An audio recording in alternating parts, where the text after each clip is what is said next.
这个昨郭文摕来批评赵蔡总统，虽然无贪污，但是边仔人拢贪污。郭文摕承认家己讲这个话失言咯，但是郭文摕无来道歉，伊讲伊安尼讲话就是安尼，欢喜无欢喜，拢随在你。郭文摕再去伫个创党大会进前，佮再一次来批评赵蔡总统，讲这个国家资源不当来使用，嘛是一种的贪污。郭文摕嘛来批评讲，韩国瑜的韩流现象是民进党家己制造的。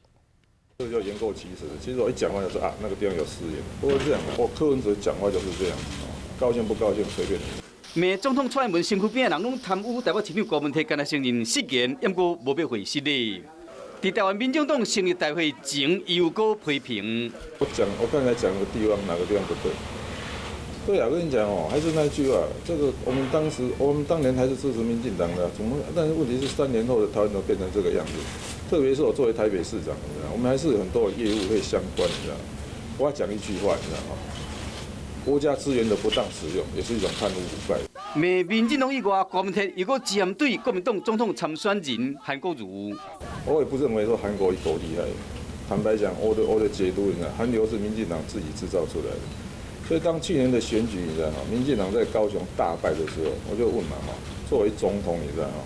你对高雄那场选举，你有什么反省？虽然台湾民众党的党工党奖拢还未出来，不过郭文摕的歌声量嘛已经为台民党定位定调。